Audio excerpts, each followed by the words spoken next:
Facebook, YouTube, TikTok যে নারীগুলো নোংরা video upload করে দিচ্ছেন কত হাজার কোটি টাকার বিনিময়, আপনার নিজের ধর্ম ধ্বংস, অন্যদের ধর্ম ধ্বংস কেন করতেছেন?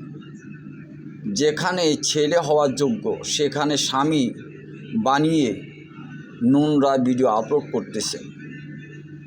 এটা কেন করতেছেন? কী জন্য করতেছেন? মাথায় একবার বিবেক আপনাদেরকে জাগায় না?